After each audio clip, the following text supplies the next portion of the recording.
Hello, everyone. Thanks for being here. Happy Saturday. Let's see. I saw a lot of people's names in the chat. Let's see. Okay.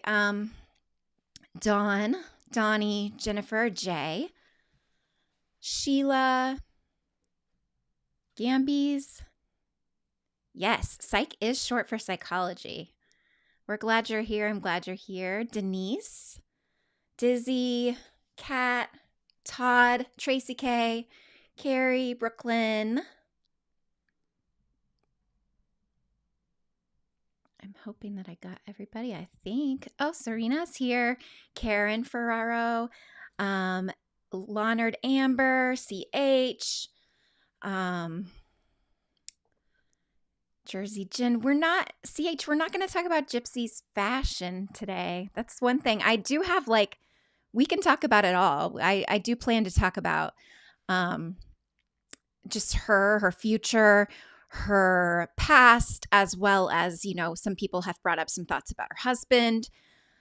She's made some comments about her husband. So I have a lot. We're going to mention it all, as the housewives would say. But I didn't talk about her fashion, although I did tweet about her fashion a little bit today because Shay from True Compass podcast sent me her bag and said, I need to know what this is. And one of the people on Twitter had identified it as a Dior bag, the saddle bag by Dior. But it's a dupe. They actually don't make it in that color, but it's a beautiful dupe on Amazon. It's just, made to look like it, and it's sold at boutiques and things. So I did tweet about that. And I heard she was wearing Zara to The View the other day. But that's all I know about her fashion so far. I'm sure that in the coming weeks, I may be talking a little bit more about her fashion. All right. And I also have to apologize to Donnie because I told him the other day, I think he said something like, I like everything about the name Gypsy or something like that. And I don't know if he was maybe referring to the song or the name. And I said, well, you would love Steve's dog, Steve from Publicly Buzzed, because Steve's dog's name is Gypsy. And somehow our wires got crossed, and poor Donnie thought that I was doing a show today about Steve's dog. And while that would be a very happy and sweet show that I would love to do at some point in time, this show is not. It's a little darker, and it's about Gypsy Rose Blanchard. So I'm sorry for that. Thank you for the 5 new memberships of the people who have joined. That was 5 of the ones that we gifted from the channel. So thank you for joining. Hi, Miss Lisa. Hi, Denise. All right. So let's get into it. The first thing I wanted to talk about is, and I have not read anything about this. I'm going to just go, Tayo Toys Phil is here. He says he's wearing his Princess Schuler white label leather culottes right now. So he must have seen those on the video. They are just such a fashion statement. I just did my first long form video. I messed up the cropping and some other things, but I can only go up from here, right? I can't get any worse. So thank you if you did watch it. I will get better. Luckily, I have someone in-house who can help me get a little bit better at least. Lily Paul, Disney Nerd, Charlotte, hello everybody. So I was saying about, this is interesting to me. So I'd never heard this before. Some things have come out about Dee Blanchard, who is Gypsy Rose's mother and the victim of the murder in this story, her past. And I collected a lot of knowledge. I will have it linked in the box below after the show because I really did not do a good job of putting the sources in before the show, and I didn't have it. Jay's commenting from my account. I didn't have it before, and I haven't gotten it written down. So, but it's a conglomerate of information, and I'll try to cite my sources when I can. And I do have them, so I will link them below. But a lot of this is coming out of the new specials that have come out. Some information's from her Instagram comments that she's made. Some are from interviews that she's done on GMA, on The View. So there's information everywhere about Gypsy Rose right now. So Dee Dee, I learned a little bit about Dee Dee. And that was that she was also kind of kept away from doing things by her mother because she had a heart murmur. And so she wasn't like allowed to play outside with her brothers. And she was kind of the little princess in the family. And she definitely got attention for being sick. And so that was interesting to me. Also, the abuse of Gypsy Rose is not the only crime that Dee Dee Blanchard is accused of. She had a lot of theft, forgery, bad checks, credit card fraud that she actually was being prosecuted for, as well as things that her family felt that she did. They felt that she definitely was giving Roundup to her stepmother to try to kill her. And they also felt that possibly she was involved in her own mother's death because her mother was very sick and ill at the end, and Dee Dee was there at the end. And, now that they know all these things about Dee Dee, of course, that's something that they suspect. So, Brooklyn, that's right. You sent this to your mom. So Brooklyn's mom might be here tonight because she was interested in this topic. Yes, Denise D says criming was her thing. Yeah, she's a slippery one. But let's get into what I first wanted to talk about, which is, has anyone here seen the Broadway musical Gypsy? It's loosely based on the memoir of Gypsy Rose Lee, who was one of the most famous striptease artists in the past. And so that show became big in the late 50s and 60s, and it remains a classic Broadway show today. And the interesting thing about Gypsy is the plot. So the plot is that the mom is a stage mom, Mama Rose, and she is a monster. She's horrendous. She makes her children, her two daughters, do all sorts of things they don't want to do. She makes them perform. She makes them, she infantilizes them. She treats them she makes them perform like they're little girls. Baby June is the act of the older daughter who has to pretend that she's a little girl for much longer than she's a little girl, in these like kind of sexy ways. So Gypsy Rose, so Baby June is the older daughter, and she gets out away from the mom. And then the younger daughter is Louise, and Louise becomes Gypsy Rose Lee. And so she takes her mom's name and she takes their last name, and she has Gypsy as her first name instead of Louise. And this show is about this mother just is starved for attention. And she just is dying to get attention and dying for her children to get attention, her two daughters. So I just think it's so interesting, the parallels that Dee Dee ends up naming this daughter, this baby that she has, Gypsy Rose. And then she basically like acts out the musical in the worst and darkest ways ever for the rest of her life. And Gypsy Rose Lee, the daughter, all she wants in the musical is for her life to be normal. She talks about how she wishes her mom would just meet a man and settle down and she could have a normal life. That's all she wants is normalcy. And all Mama Rose wants is attention. So it's crazy to me that you would choose this name for your child and then basically emulate it in just the weirdest ways. So I wanted to start with that. The next thing I'm going to do is I made Afia is telling us that there's a book called American Rose that's written by Karen Abbott that is excellent on this topic. That's interesting. I will check that out. Sarah's here. She's lurking while she's taking a shower. So she's watching us. We're not watching her.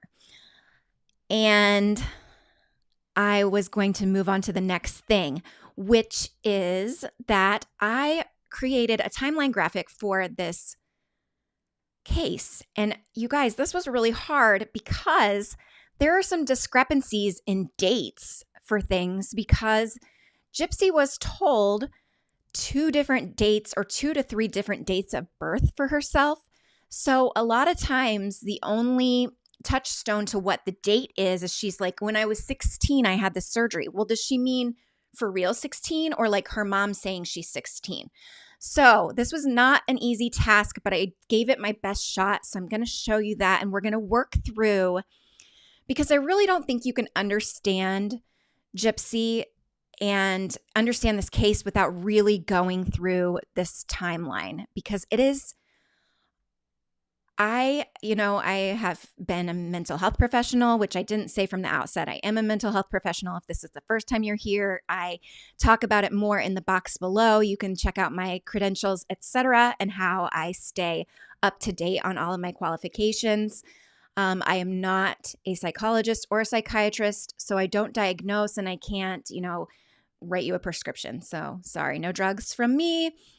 And so when I was looking at this and going through this case, I really am hard pressed to think of, thanks for being here, Raul. I'm glad you're here. I'm hard pressed to think of another abuse case that is this well known, that is this extensive. I mean, this child who is now a woman, this person was abused from basically birth, from three months old. And Charlotte is saying something excellent. She says it's not the sort of case that you can make judgments about without knowing it all. And there's a lot. And there is. And it's hard not to make judgments right now because I know you're all seeing Gypsy a lot, like on social media and on different things. And some people had never even heard the whole story to begin with. Some people knew the whole story and now she's coming out and they're uncomfortable with how she's acting. So let's get down to the nitty gritty and talk about this road of her life. So before she is, oh, darn it. I don't like how that, I have a little typo on there. But the very first thing that happens is, interestingly, Dee Dee also lies about her age. She tells Rod Blanchard that she's 21 years old and they get into a relationship when he is 17. Actually, she's 24. So there's another little thing to put in your pipe about Dee Dee Blanchard. She lied about her own age. And Rod Blanchard, they get pregnant with Gypsy like 3 months into when they're dating. And Rod's like, okay, I got to, marry her. I got to do the right thing. I'm having a libation tonight because this is a lot. So pour yourself one or a coffee or, you know us here. We do anything.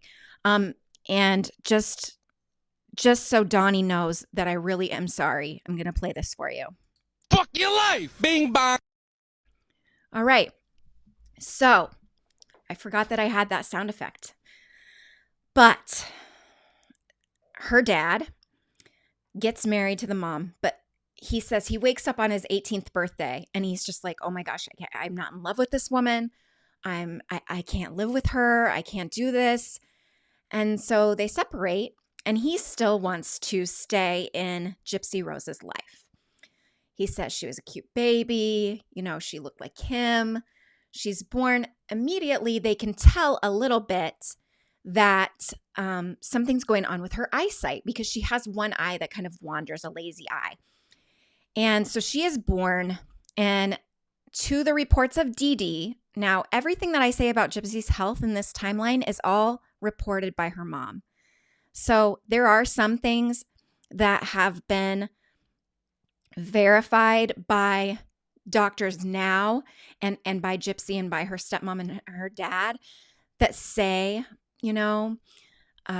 this was probably medically necessary. And that thing is her eye surgery, that she had what's called strabismus, which is where your eye wanders in her right eye. And so she had to have a surgery for that very early on in her life. At 11 months, she had that surgery. So that was her very first surgery, although probably was a necessary surgery. As soon as Rod Blanchard moves out, Gypsy is born. Gypsy says that her mom's biggest thing in life was that she lost her dad. And she begins from that moment that Rod is not in the picture to do what we see so much of in a lot of cases, which is parental alienation. She tells Gypsy that he doesn't love her as much as he loves his new family, that he left them, that he left Gypsy. Not that the relationship didn't work out and he's your dad and he loves you, none of this stuff. She is saying the absolute worst things about him. And that's the reality that Gypsy lives with, is that, like, he buys her gifts and she talks to him on the phone, but her mom is like her person. So from 3 months, she starts reporting things to Rod and to her family. She says Gypsy has sleep apnea. They get a little machine for her, even though there's a letter that says she doesn't have sleep apnea. Like, they did a sleep study on her. She didn't have sleep apnea. Well, Dee Dee worked in the medical profession, which a lot of people you're going to see that end up being perpetrators and are perpetrating with Munchausen by proxy, they're in the healthcare field. So she knew that you didn't need anything, but you could go get, a CPAP machine. So she goes to get, a CPAP machine for this little tiny baby. So it's going off all the time in the middle of the night. Who knows if she's like pulling it off and making the alarms go off, making her parents worry. I'm not sure, how she masterminded that, but she definitely was bamboozling people, saying that there were there's seizure activity going on, and that she tells Rod, I think she has a chromosomal defect, a chromosomal deficiency. And she reports the seizures and she reports the sleep apnea to doctors. So shortly after that, Gypsy is, basically like taking seizure medication, because it's very hard to disprove seizures. Yes, there can be MRIs, but it doesn't mean that electrical energy or activity didn't happen at some point in time. So you tend to believe the mother or the parent. And that is just something that I have learned so much. I went down this deep rabbit hole this whole week about medical child abuse. And it's really sad because, it's really sad for a million reasons, but it's really sad that in healthcare, there's not a lot of ways for doctors to realize that, a medical history can be completely fabricated. And I think about all the times that I took Sloan to the doctor when she was little and I'm filling out the history, and I never got a second question about anything. One thing, they had been watching her when she was little because her paternal grandmother has lupus. And I was asked in 0 ways to prove this. Her dad, who it's his mother, was not even with us. I could have made that up completely. And they were like, okay, well, we're going to keep monitoring for this. So they just took my word for it. And I think that happens all the time, because what are you going to do? You can't double check every single thing that anybody ever tells you, right? In the medical profession. So you have to, kind of trust but verify along the road. It's not even like trust but verify right then. So Gypsy as a toddler is, she's already taking seizure medication, which seizure medication, if you don't have seizures, it's really hard on your body if you do have seizures, but then at least it's like treating something. Seizure medication is terrible on your body if you do not have seizures. So she is treating her for seizures that don't happen.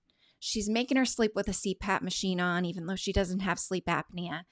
The poor little things had to have eye surgery. She's got to do like ocular therapy and things after the eye surgery, which she probably needed to do. They kind of help you strengthen your eye muscles and things. Now, who knows if, Dee Dee was doing this correctly or not. But around age 5, Gypsy gets into a motorcycle accident. And Oh, here we go. We have somebody that's here to talk about their corrective surgery on their eye. The right eye is a little lazy and I wear glasses, but my eye was still looking at each other when I was a kid. Yes. Yes. So it was a little wandering. Hi, Chris. I'm glad you're here. So she actually ended up having 3 surgeries for the strabismus, and that is not at all strange either. Sometimes if you have a very strong that muscle is very strong pulling the other way, they have to continue to try to correct it because you can go blind from that. So she is taking seizure medication as a toddler. She gets in this motorcycle accident. She's on the back of her grandfather's motorcycle at age 5. She falls off. Gypsy says, I got a scraped leg. And, my mom made this huge deal out of it that it wasn't. She says she made her start wearing a knee brace. Then she started making her use a walker. And then she brought in the wheelchair at age 5. So from age 5, Gypsy knew that she could walk. But her mom kept telling her, no, the doctor says you need to be in this wheelchair. You need to get in this wheelchair. You can't walk. You're not supposed to walk. She starts telling her, because your muscles and she scares her half to death. So Gypsy, does what her mom wants because she wants her mom to love her and she wants to be a good girl. And so she gets in the wheelchair. So she starts being in this wheelchair at age 5. Now, her mother's family and her dad's family they really just don't think that this is a necessary thing. They just kind of think Dee Dee's being overprotective. She's kind of cuckoo, but they don't see it as child abuse at this point in time, which is unfortunate. Because at the same age, when you should be going to kindergarten and meeting peers and seeing how the world works, Gypsy Blanchard goes to school for not very long at all, and her mom pulls her out and says that she's going to begin homeschooling her because she is not trusting that they're giving her medications the way she could. This is a great point, Gambies. I do not know, but I do know that she was a very obedient child, and that comes from a very authoritative parent. And, possibly her personality. She was a people pleaser. She wanted, and she says all the time, I craved my mother's love. I craved her attention. Her mom was very hot and cold with her as a caregiver. And so Gypsy knew that she needed to perform in certain ways in order to get love. And so that's most likely why she was very submissive, very compliant. Takes her out of public school. Again, this is another method that she is completely isolating her. She never gets to see other kids. She never gets to have friends. She never gets to, watch much of anything on TV except for Disney movies. In 1997, so in 1997, this is where Dee Dee gets the warrant, the bench warrant comes out for her arrest for bad checks. And so she's like, I got to hightail it out of here. So she takes Gypsy and they move. And Gypsy says they moved around a lot when she was a child, partially because of, low income types of reasons, but also because when people would start to be on to Dee Dee, then she would move them. And so she moves her away. And every time she moves away, Rod Blanchard says, she's a little further. I can't visit her as much. Or, I'm talking to her on the phone and Dee Dee's in the room and Dee Dee is the one who's telling her what to say to me. Or, she knows her mom is watching when she's talking to me. So he becomes even furthermore alienated from Gypsy's life. She has a second eye surgery in that time. During the warrant, they move away. Then, lo and behold, they have moved away. And when Gypsy is 8 years old in 1999, her mom calls her dad and her stepmom and says, I have this terrible news for you. Gypsy has leukemia. So her stepmom describes it as like her stomach, the pit of her stomach came out because she was just like, you've got to be kidding me. Like, this girl has so many struggles. She's already in a wheelchair. She already has the eye thing. The mom is saying she has some sort of chromosomal deficiency. She maybe has muscular dystrophy, and now she has leukemia. They're just beside themselves. Oh, thank you. Miss Lisa just did a super chat. That was so nice of you. Great graphics as always, an amazing analysis. Love you. I love you too. Thank you so very much. So the thing with people who are offenders and have offend in the way of Munchausen by proxy, the reason I say it like that is because Munchausen by proxy is only in, from what I understand, and I've done a lot of research this week from psychologists and child abuse pediatricians. The only reason that this is in the DSM-5 is because it is comorbid with personality disorders. You cannot be mentally insane via, Munchausen by proxy. That's not a thing. So it doesn't negate the fact that you are being abusive to a child. This is a way and a form of child abuse. It is not a disease. It is not a disorder. It is not a syndrome. In fact, they are trying to keep people from saying syndrome from now on because it skirts responsibility on the perpetrator who is just committing medical child abuse. So what I was saying was what you will see with the people who have MBP or who offend using MBP or who offend by, there's another name for it now, which is called factitious disorder imposed on another. Like Munchausen wasn't hard enough to remember. Now we have to remember this. But a commonality with them is that they will go to the ends of the earth. They will do the kookiest things in order to keep the story alive. And so a lot of them will shave their child's head. They will tell their child that, your hair's going to fall out eventually. Denise, I will talk about this for you.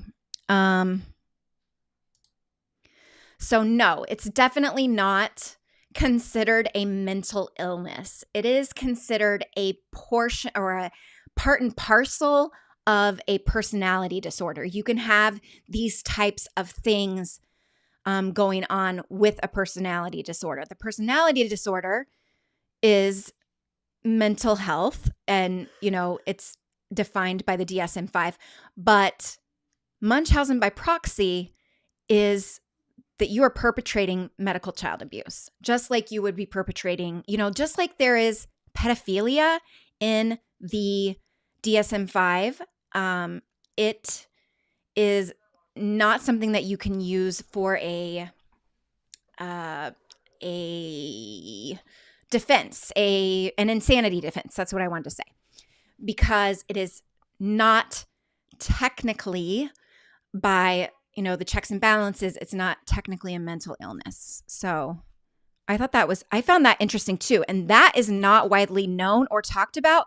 It is almost always talked about as a mental illness. And I even in the show last night that was on Lifetime, she has a special coming out on Lifetime. In that last night, they said Munchausen syndrome by proxy disorder. I think they called it disorder. And it's not a mental disorder. It is a form of how people offend using medical child abuse. It does have a set of red flags that we'll discuss, and it does have a likely candidates of people who perpetrate that way. So we'll talk about that. So she shaves her head. She starts having to be, she's always having to go in for these terrible tests. Every time the tests don't say anything, they're doctor shopping. They're moving on to a new doctor.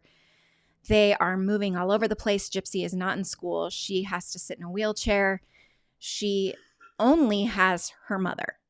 That's the only person who is telling her what is what, besides, when she's going to these doctor's appointments.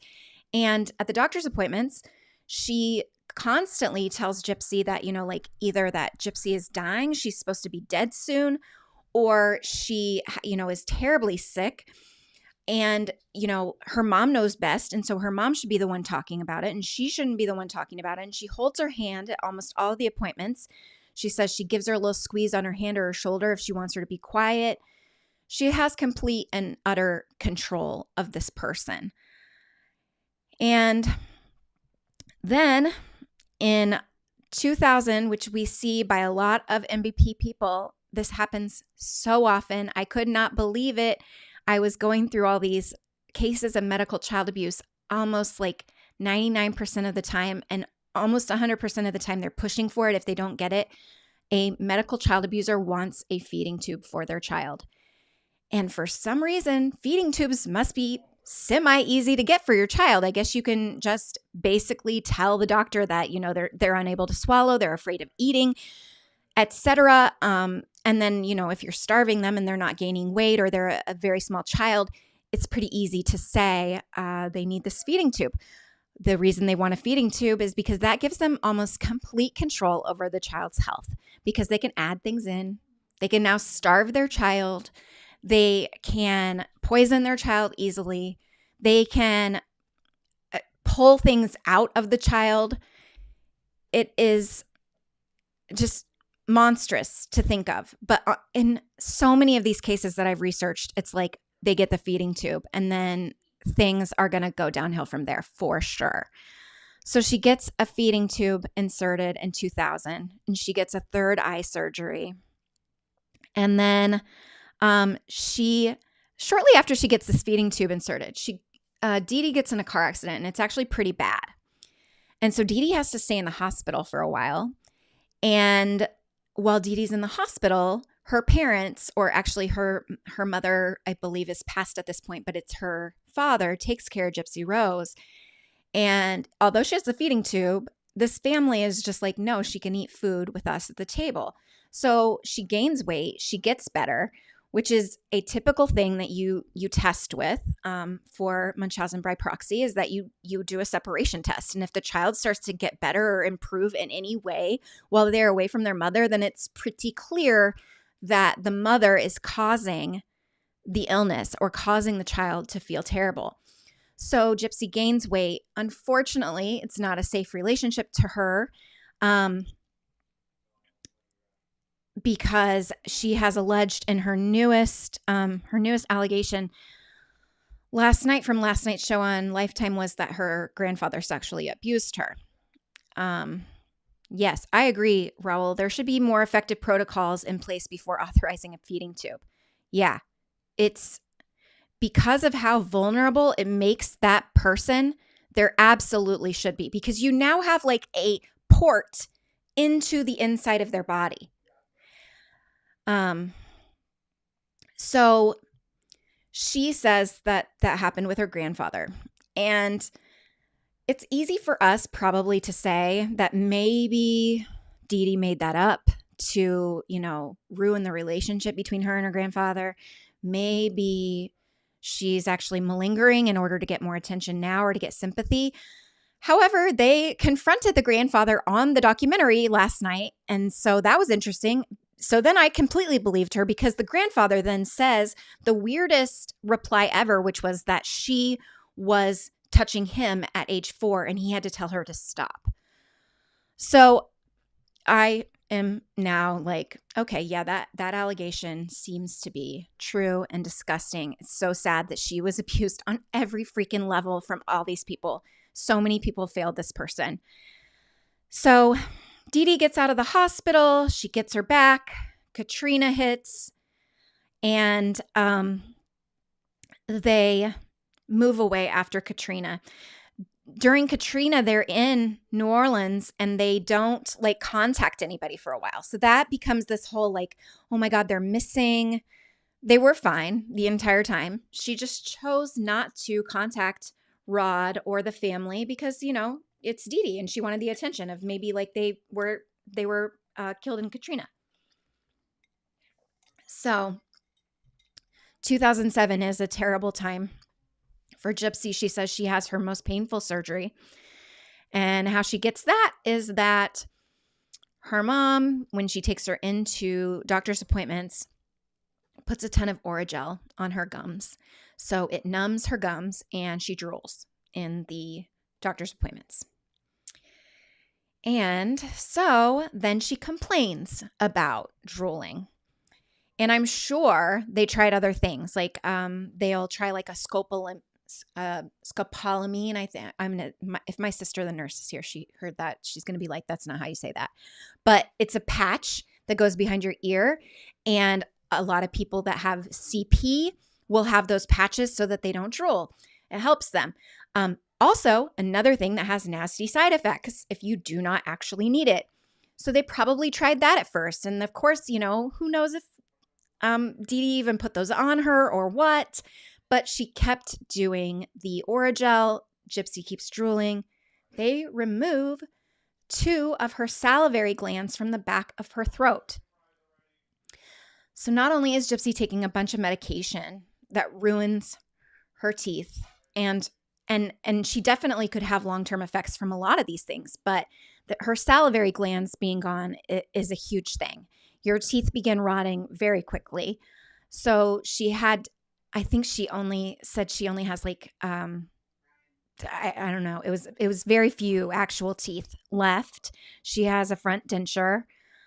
She has a lot of, as you've seen, if you've watched her interview, she has a lot of silver caps in the back, just, only the partial in the front basically. And then the rest is like silver caps. And that's because of the combination of the seizure medication, Tegretol, being given to her, which ruins your teeth, and the effect of not having saliva to break down things that are in your mouth and to help your teeth. So then they are moving into their, before that. So we're still in 2007. This is Gypsy is 16. But Dee Dee does not want her to be 16, so she starts telling her she's 14. And she changes her date of birth to 1993. They add an E to their last name, so they're Blanchard instead of Blanchard. And they begin seeing somebody that is a neurologist, and he sends a letter to her previous treating pediatrician back in Louisiana. And he notes that, there's no muscular dystrophy. Her reflexes seem fine. She does not have, they've done a muscle biopsy. There's no muscular dystrophy. He does all these MRIs. He does a battery of MRIs with contrast. He does them on her spine. He does them on her brain. He says they are all normal. She does not have cancer. So, either she's in remission or she never had cancer. And he says, I am highly suspect that this mother is performing Munchausen by proxy. And unfortunately, nothing happens. They interview this doctor last night and he has it all freaking wrong and says, well, you can't report to family services unless you know for sure that the parent is making it up. And I just want everybody here to know, this is the most important thing to me. I did casework and I have been a mental health professional for quite a few years. You do not have to investigate abuse. You are not the investigator. They are the investigators. You do not have to prove jack squat. If you think that a child is being abused, you call the number. You can do it anonymously or you can tell your name and you get that on the record, because if there would have been multiple complaints on the record, then sometimes something gets done. But he doesn't ever do anything besides send this letter and then nobody calls anybody. So again, she's failed again by the medical system. In 2008, they do this whole scam. Now, Dee Dee is definitely loving the attention, but she also gets a lot financially from this ruse because they get a house built for them. They've always been, low income. They get this whole house built and customized for Gypsy's wheelchair through Habitat for Humanity in Springfield, Missouri. So that happens in 2008. In 2009, we get another little ray of hope because the pediatrician that is treating her in Springfield, Missouri, his nurse brings in 3 files to him and is like, this child has 3 different dates of birth. This is a problem. And he says he's ashamed. He never thought of MBP at all, but he thought maybe she had been kidnapped. So he calls DFS. And he reports that something is going on. And so they visit the house. They visit the little pink house. They talk to Gypsy. They talk to Dee Dee. And nothing is done. And they never follow up. So apparently they thought, everything was fine. So another moment where the system just completely fails her. Gamby says in Indiana, everyone is a mandated reporter. Some states are. Some states, everyone is a mandated reporter, which is really cool. I think we all should be. It's so important that we use our voices to call out if we see a child being hurt or somebody, elder abuse, somebody that is not able to use their voice for themselves. It's just, it's terrible that these things happen. So, in 2011, Gypsy attempts to, so all this stuff is still going on. She's still having, multiple tests, still shaving her head all the time. She said that her mom didn't teach her anything about pads or tampons and told her that she needed to wear a diaper during her period. So she's being infantilized all the time. She has no friends. She has no family around. She's told her dad, doesn't like her. He likes his new family better. And so there is just no one for Gypsy. And so she attempts to run away. She starts, feeling like hopeless and she wants to run away. And, she at least knows she can walk. She at least knows that's true, right? She at least knows. She also knows that she can swallow and she can eat food. She doesn't have to have the feeding tube. So she attempts to run away. She gets to the edge of town and she's gone for about 4 hours. Dee Dee finds her. Dee Dee then begins being very suspicious of Gypsy's behavior. And so she's really got her under her thumb. She smashes Gypsy's laptop that they had gotten from American Cancer Society, gave them a laptop. So she smashes the laptop. She chains her to the bed using a pair of handcuffs. She is just livid with Gypsy for trying to get away. In 2012, Gypsy kind of meets the neighbor girl. And I think because the girl is girl, Dee Dee was not as stringent about her talking to Gypsy. And so she starts to at least see that they're around the same age, but this girl has a completely different life than her. She gets to go to the mall and go shopping. She gets to have a boyfriend. She gets to have friends over. And so Gypsy continues to try to seek these things out. And the only thing she has is to be online. So in October of 2012 is when she starts to make a dating profile on a Christian singles page. Now, there are a lot of shows, books, etc. about Gypsy. One thing that I have a problem with on Hulu, The Act, in order to kind of dramatize this, they make it look like Gypsy joined the site in order to find someone to kill Dee Dee. And she really didn't. She really just wanted to have conversations with people. And she really, really, really wanted a boyfriend. She's starting to be in the age of puberty and hormones. And all she's ever allowed to watch is Disney romances. And so she's just thinking there's this Prince Charming out there for her. And so she really wants to talk to boys. And that is why she ultimately does this. And there is no other source besides Hulu's The Act that says anything about her doing this in order to, it wasn't masterminded from that moment that she's downloading it. So she meets Nick Godejohn in a chat online, and they begin chatting, and they chat for quite a while. They chat for 3 years, and 2 years into it, she tells her neighbor, that's her one friend, that she barely ever sees, but she gets to tell her neighbor, I think that I am in love. And so she believes that she is in love with this guy. And she talks about a lot. If you want some really, the best source of information, obviously, is going to be the police interviews for the two of them and the trial against Nick.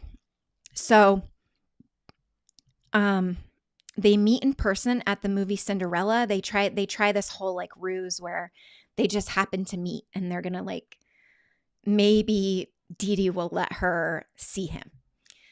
And that is Gypsy's like dream. They're gonna meet at the movie Cinderella, and they are going to just show Dee Dee that they should be together. And of course, this is a completely naive plan, and it does not work at all. Of course, she's like, why is this 24-year-old guy at Cinderella by himself? Not thinking it's creepy for her at all to have, done all these things to Gypsy. And why is Gypsy at the movie and being dressed up like she's a little girl when she isn't one? So that plan isn't going to work. And so then they ultimately decide that they will murder Dee Dee in order for Gypsy to be able to escape and be with him and just escape from her mom. So unfortunately, they carry that plan out in June of 2015. And soon after that, a few days, they're caught back at his house in Wisconsin. Obviously, this was not carried out with any sort of savvy whatsoever. So they are caught, probably 4 days later.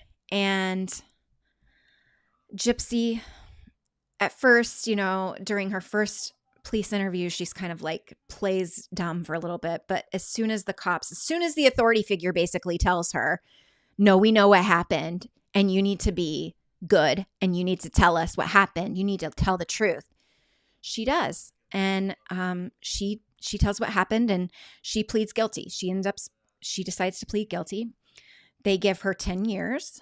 And as you all know, because it's been in the news lately, she is paroled as of, like a couple weeks ago. She was paroled in 2023. If she wasn't paroled in 2023, she would have been out in the summer, I believe, of 2025. So she served a little bit of time now. She went to jail when she was 20. The murder happened when she was 24. Of course, she was being told that she was only like 19 at the time. And now she's 32 years old. And she also was state's witness in the case against her boyfriend. So she had to testify against him. However, I would challenge you to watch her testimony because I really do think she was really truthful and she really comes down hard on herself the whole time. They say, whose idea was it? She says, it was my idea. Unfortunately for Nick, he decided to plead not guilty. And it was all he pled because, he was manipulated by her. And the jury did not see it that way. I'm sure they thought that he was manipulated by her because she said she manipulated him on the stand when she testified.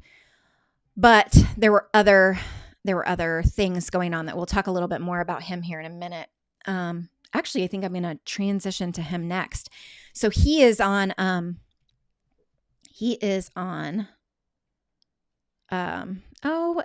Denise, that was so sweet. Thank you so much. Super chat from Denise for $19.99. That's so sweet. Thank you. And Chris Duet, this is awesome. He says that he has spoken with someone with Munchausen by proxy, Martha Ann Johnson. She murdered her kids on separate occasions and the deaths were ruled as SIDS. Yes. Munchausen by proxy has a very high percentage of people that the children die, especially because, when they have things like this, the feeding tube, or they have things like a port to put medication in and out of, it's pretty easy for that child to die.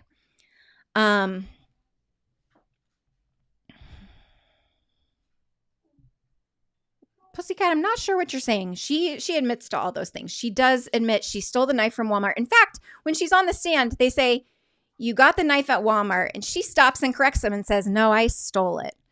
So she admits to all of the things that she did. And she believed that she deserved to be in prison. So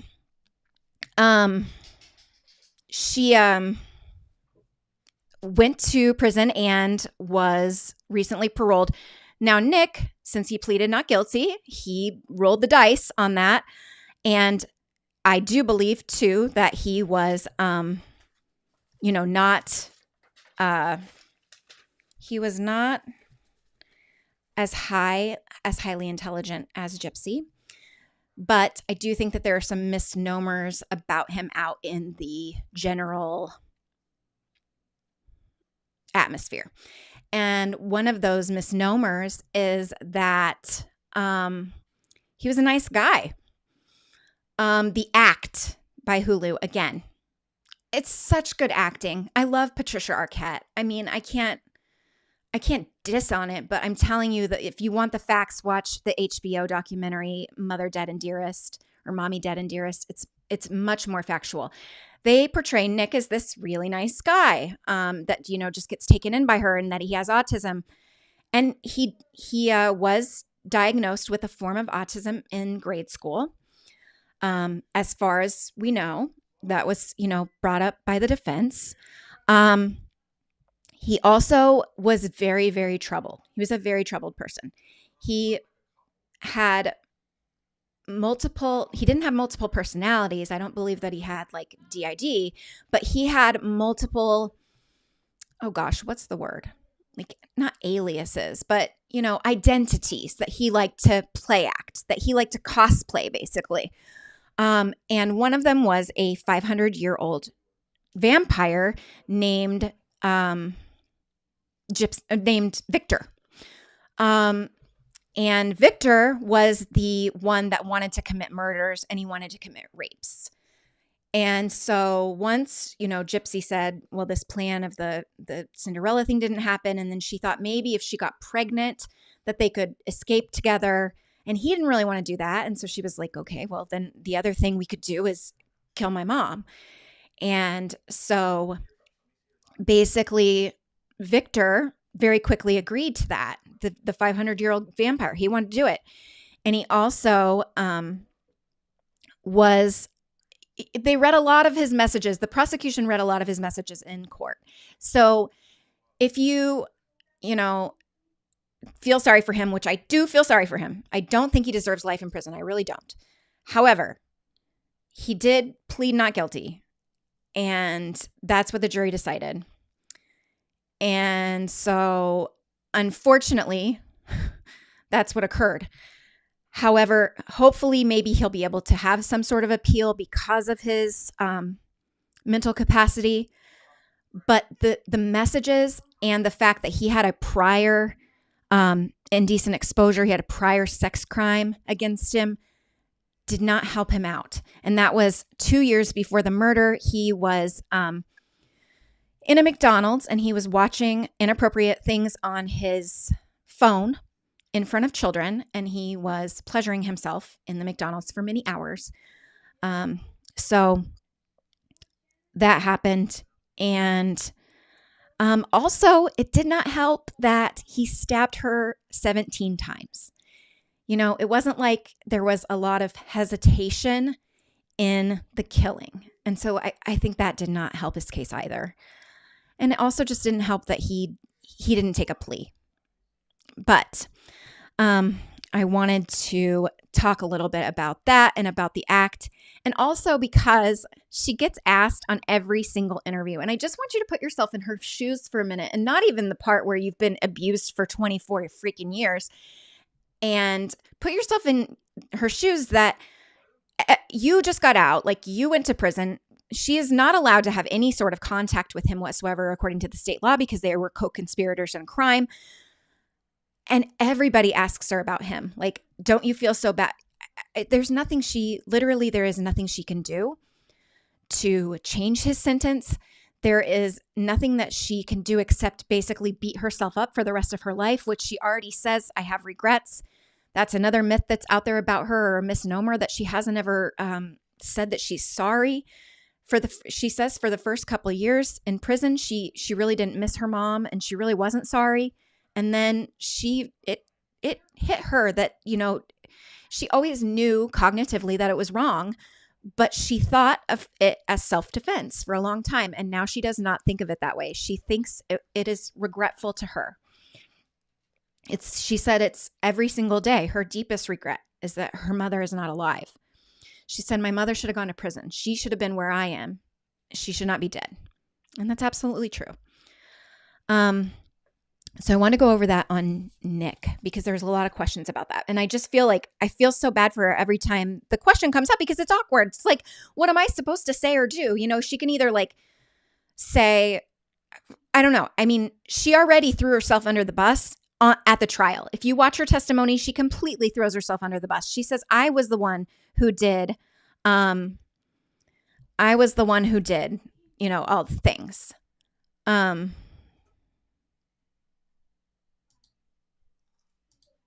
Bye.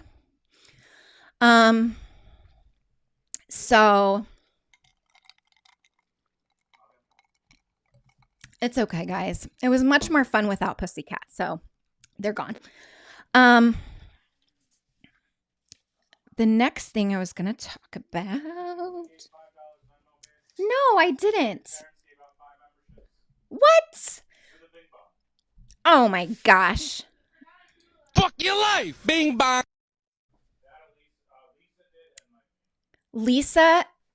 Dada Lisa did a Venmo. Thank you very much. And my in-laws are here and they did 5 memberships. Thank you so much, Mom and Dad.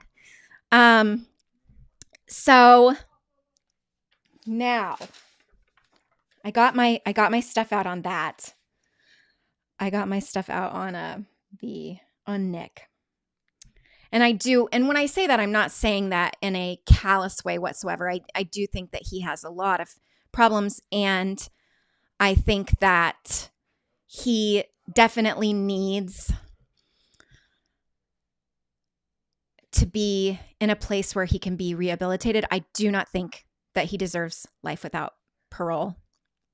However, that's unfortunately what the jury chose and what the judge chose. So I hope maybe that can be overturned in time. So I wanted to just talk briefly about Munchausen by proxy in general, medical child abuse, and survivors of Munchausen by proxy, because there is a lot of things on the internet about Gypsy that are like, well, she's a liar and a manipulator like her mom, and immediately, you know, want to cast her in the same light as her mother.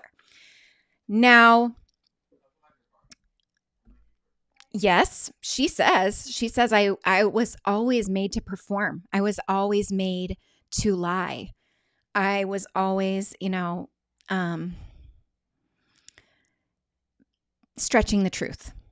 And she said, but I want to be honest. And she has been, she was fortunate, I think. You know, she is sort of a celebrity defendant. And so she was fortunate to go on Dr. Phil, and she was able to see very good therapists after that the Dr. Phil show took care of that for her while she was in jail. So that was, you know, a really good thing for her to be able to get, because ordinarily in jail, are you going to get some therapy? Sure, you could, but it's not going to be very good. And the therapist probably has 1 million people on their caseload, and it's probably few and far between. And it's also based on your behavior, you know, like I did group therapy in juvenile detention for girls. And it made me furious because they would get punished, and the punishment was they couldn't come to therapy.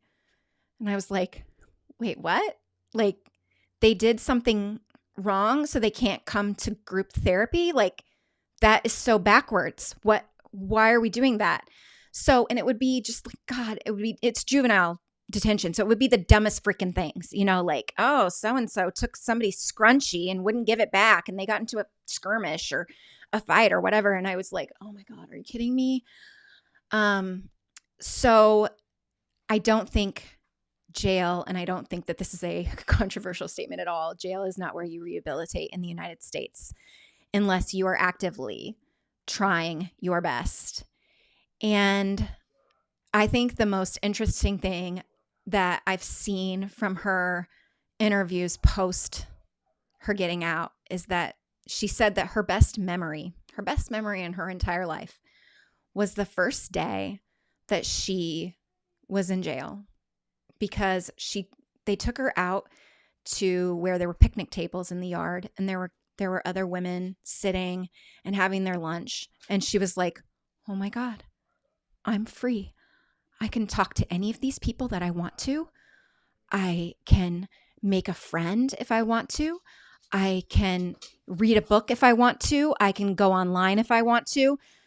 So even though she was in a very controlled environment that would be the worst thing that would happen to us, that is how bad her life was with her mother. Jail was a million times better. Prison was a million times better for her. So that just, like, seeing her face, she's not little anymore, but seeing her face light up and say that, I was like, oh my gosh, I can't imagine. And I don't know of many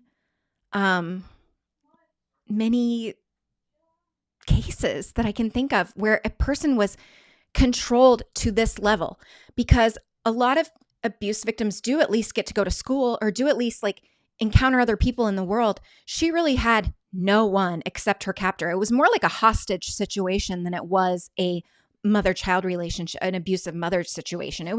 She was her captor. And yes, that's right, Disney nerd.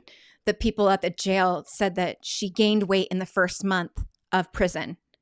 So again, like, she, was not being fed correctly, did not have access to food the way she should have.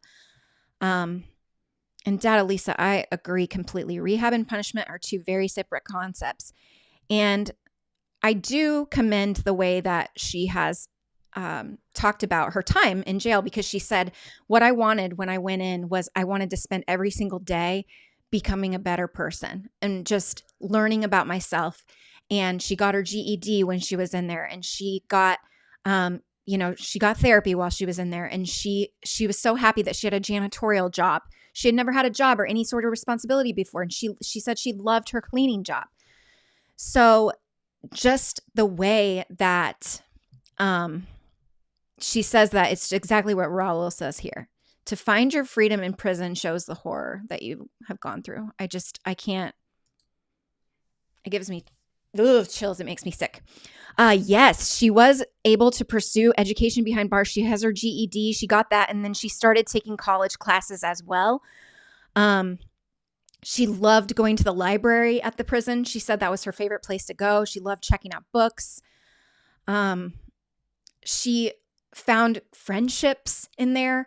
She said the first month that she was there, she was so grateful to one of the girls who she didn't know about tampons and pads, you guys, because her mom made her wear a diaper for her period.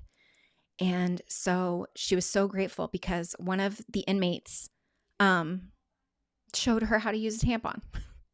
And I think anybody that's in here that knows that is like, oh my gosh, yes, that's life-changing. So, Jackie, thank you for being here. Thank you for humanizing this case. It's been a hard one for me to empathize with any of the main people.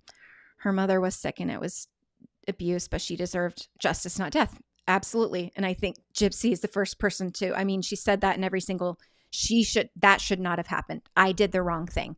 She repeated it on The View the other day. Joy was like, oh no, like, don't be so hard on yourself. And Gypsy was like, no, I did it wrong. Like, you can't murder people. So I agree with you. She did. She deserved justice, and she deserved to be the one that was in jail for the rest of her life for what she did. And so, I wanted to talk a little bit about the adult survivors of, if you want to learn more about Munchausen by proxy or medical child abuse, a really good source on the internet is Dr. Mark Feldman. He is a psychologist, and that is all he studies. And it is so interesting because he has a few people that he'll be like, if you want to know more about stories of people, there's these, you can Google these people's names. Or he's been on lots and lots of podcasts. He also has 3 books. I think his newest book is Dying to be Ill, or Dying to be Sick.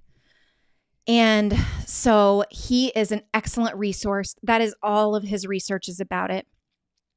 And I thought it was interesting that he basically like fell into it as a young psychologist. Like he got the patient that nobody else wanted because, he was the youngest one on the rounds and stuff. And they were like, okay, can you take this lady? Like she's pretending to be sick and it's annoying and she's whack. And so like, and he had really positive results with her. And that just sparked his curiosity with Munchausen and Munchausen by proxy. And so he has done all this work because of this like fluke, which I just think was so cool. There's actually, he says that there's only one study of adult survivors of MBP that he knows about, but the most common things that could be in store for Gypsy Rose are that she likely has PTSD. She says that therapy is like an essential part of her life. I think that she has a really good support system in her dad and her stepmom now that she has a good relationship with them again, which she was able to develop while she was in jail. And they have her, in their hometown now too. And they are all about trying to get her the resources she needs, trying to make up for her whole life. Her whole life was taken. She's 32 years old. She's never had a life of freedom before. And she says she's working a lot on her people pleasing, which means that she's working on her honesty, working on setting boundaries. They oftentimes, adult survivors of MBP avoid medical care to their detriment. Or if they have something wrong with them, they do not believe that anyone will believe them, that something really is wrong.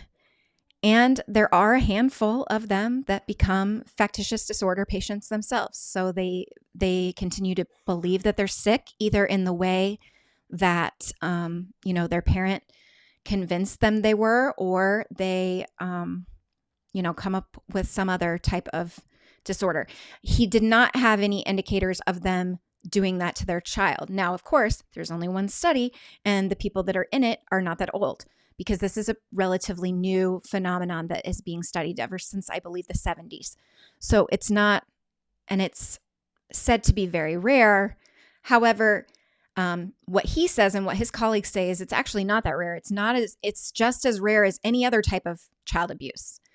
It's just as rare as sexual abuse. It's just as rare as a parent committing, emotional abuse. It's not rare. It's just that it's really hard to detect. And so 75% of people who commit medical child abuse in Munchausen by proxy are the mother of the child. 75%. So then there's 25%, that aren't the mothers. 20% of the rest of the 25%, female caregivers. And it is only 5% fathers. So many people have theorized on this. I'd love to hear what you think of why mothers are the ones. I heard him say at least that with mothers, it can go undetected for much longer because motherhood is something that in our society, because of patriarchy, our society gives dominion to mothers when it comes to their child. So if the mother keeps bringing the child into all these different doctors, nobody's ever going to be like, hey, hold on a second. Should we talk to this kid's dad?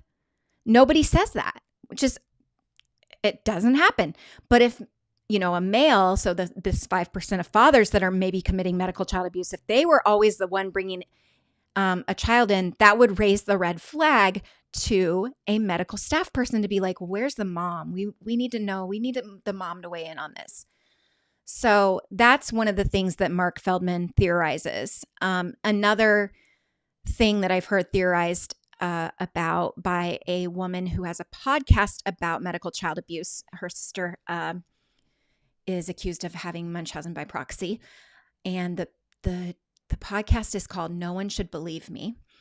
She theorizes that it's because that's a realm where women actually have more power than men do is in motherhood and so they're able to wield power and control in that way. And so it's basically like, to her, she's saying it's like a crime of opportunity. And they're able to abuse the child in that way because that's where they have the power and control. They don't necessarily have the power and control of like beating the child or, etc. So I thought that was interesting. Yes, Cat Groa. I'm just going to tell you right now, it's a controversial podcast because of that reason, because of the Maya trial. It was a controversial podcast. But the first 2 seasons are about 2 other people that had Munchausen by proxy. And it was controversial because I'm just going to say, I'm not going to like not say why, but it was controversial because the people on there believed that Mrs. Beata, I didn't watch the trial. They believed that from her statements and from a medical records perspective, she was committing medical child abuse. They did not believe that Maya wasn't sick. They just believed that it was a case of over medicalization, which is also medical child abuse, which is where you're like asking for, like you're going to dynamite a mosquito instead of putting bug spray on it or whatever. So that's why that podcast got a lot of flack. But the first 2 seasons, no matter what you think about the Maya trial, the first 2 seasons are amazing, amazing, amazing. The first season is a case about a woman named Hope Ybarra, and she's very much like Dee Dee Blanchard. It just didn't get as far. And she also talks about her own sister too. So yes, it's called Nobody Should Believe Me. And I found all the seasons riveting. Elizabeth L. This is interesting. I'm just thinking of, Dee Dee did not, Hope did not, this woman's sister did not come from a broken home.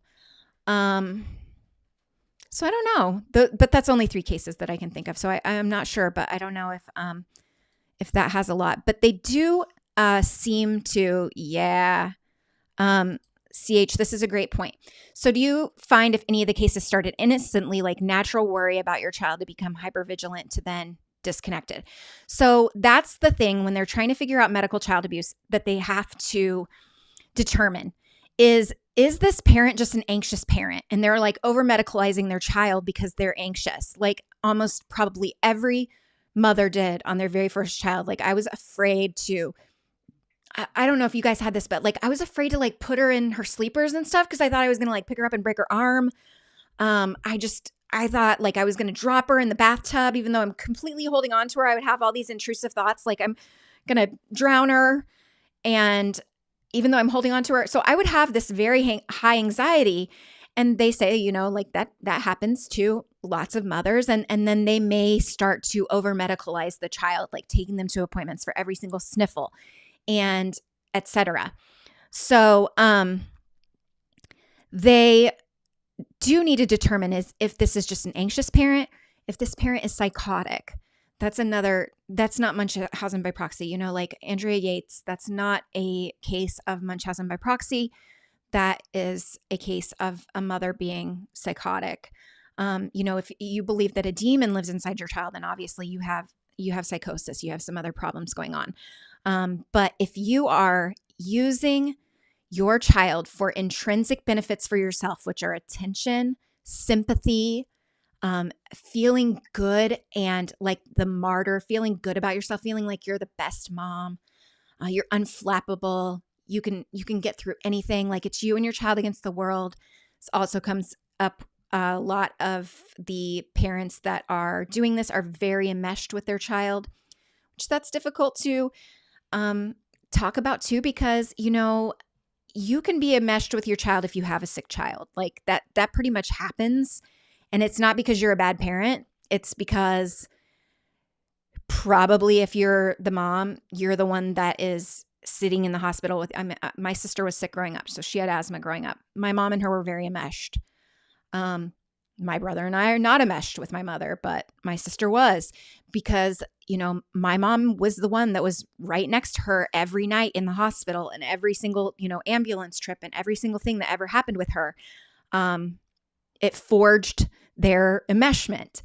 So the enmeshment, though, is something that the mother is longing to create even more so in an MBP case. So I wanted to talk a little bit about that, is what we could kind of expect for the future for her, kinds of things that she might struggle with. Okay, and then interestingly, we got to talk about the husband, right? Because she got married in jail in like 2019. I guess they've been talking to each other for 3 years now. So I've seen the memes.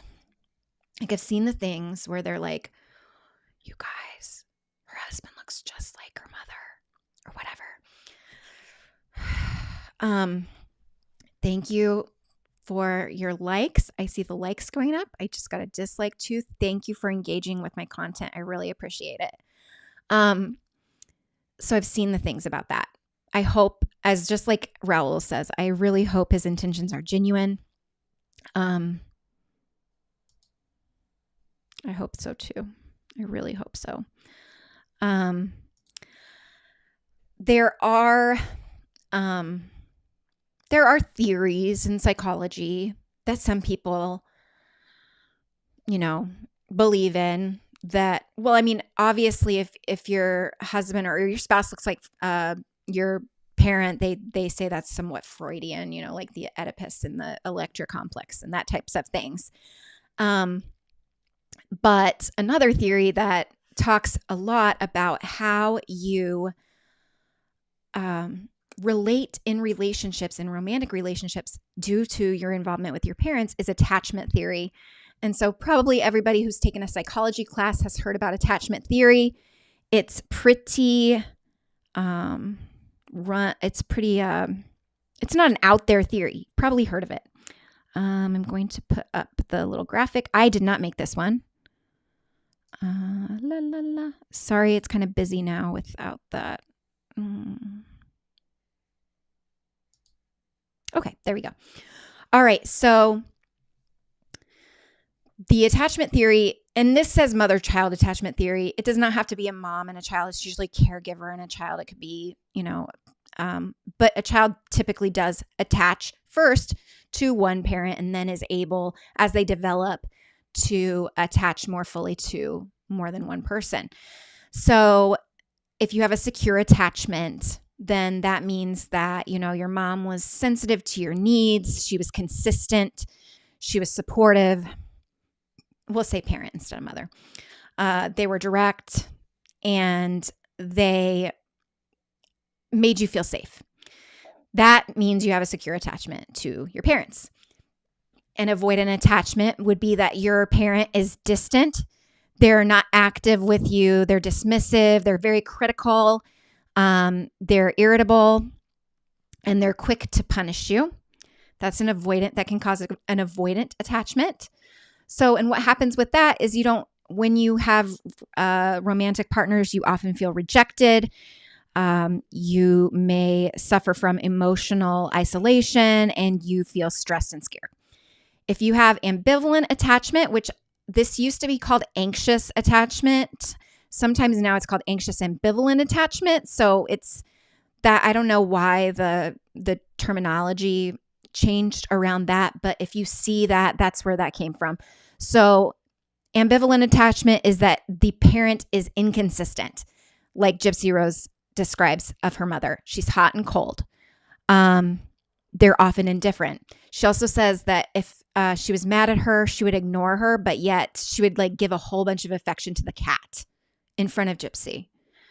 And they're very sensitive. So anything, is upsetting the apple cart. The parent is always upset. The parent is not the steady one. They expect often the child to parent them or to comfort them. So this tends to cause a person in a romantic relationship to feel stressed and insecure. They're angry. You experience feelings of emotional abandonment. You have a very deep fear of emotional abandonment. You can't control your impulsivity. And a lot of that impulsivity is around kind of making sure that the attachment with the partner is solid, but then that causes disconnect with the partner. And they are aggressive or passive aggressive. Disorganized attachment is where the mother, it says, or father, caregiver, is unpredictable, inspires fear. Often this is people with substance abuse problems as a parent, and they often suffer from a mental disorder. So you don't have to be like one pie and no other pies. If you see your caregiver may have been in a couple of those pies, you may have a mostly secure attachment, but maybe, you had a parent with a mental disorder or an alcoholic parent. So you may have some tendencies like a person with a disorganized attachment. And of course, this is all a theory, just like psychology is. It's all a theory, and you take the parts of it that you think apply to you and the way, it helps you to live in your life. And that's all you can do. You can just do your best, because as Dada Lisa is saying right here, this is my every thought every night before I go to bed. There are so many ways to F up parenting. I will be forever grateful for parent ed classes offered by community colleges 35 years ago. That's awesome. Parent education classes are amazing. I had to take some because I got a divorce and I ended up really liking them. But I think of that all the time, like every single day. And I think all of us do as parents who are good parents. We think, oh my gosh, this is what they're going to talk about in therapy. This right here, this is going to be the thing. So I have seen so much come out about this case. I just knew we had to talk about it. I wanted so much to be able to at least put out the entire timeline as I could. And it wasn't even the entire timeline because there were a lot of testing and surgeries that I didn't have on there. And this is a great point. So Gypsy is going to have problems. Christopher Duet says, I think Gypsy Rose is going to have problems with most of her relationships probably forever. It's a sad situation. She's damaged goods, and understandably so. Hopefully treatment routes can repair what's broken. She has suffered damage, but I do. Mark Feldman's message for adult survivors of MBP was really hopeful. It was like, basically, this is medical child abuse is child abuse. And a lot of people who were abused as a child end up having fabulously wonderful lives and are able to do that. Now, I do think definitely she's going to have trust issues. I mean, how could you not? But I think that with a lot of therapy and especially if she wants to, kind of keep on the platform that she says she wants to do, that's the other thing that like people are kind of like, oh, I wish she would. I was on her side, but I kind of wish she wouldn't do this, or I kind of wish she wouldn't do that, or why is she doing this? And I just have to, and I feel that way too sometimes, but I have to remind myself there are no perfect victims. There are no perfect people. So maybe she's doing things differently than you would, or what you think she should say at all times. But there aren't perfect victims. Thank you, Kat, for the super chat of $2. Thank you so very much for that. And also, I think it's a little like disingenuous for people to be posting on social media that they don't think she should be posting on social media. Like, you realize that like you're there posting on social media and you're going to say, okay, but I didn't murder anybody. Okay, but you're there getting attention and you're there speaking on your platform and you're there for the same reason that she wants to be there. And so I'm not on her case about that, because I do think also, as a person that creates content, there's a reason I'm doing this show today. People are interested in Gypsy Rose right now. I'm not going to do this show in 3 months. I'm going to strike when the iron's hot. And she knows that. What is she going to do? You know, this is a great thing for her to be able to have a platform and do something like this, because honestly, it's hard. It's going to be hard for her to go and get a 9-to-5 job somewhere, because everybody knows who she is. And, you know, everybody knows what she's done, and they may not trust her.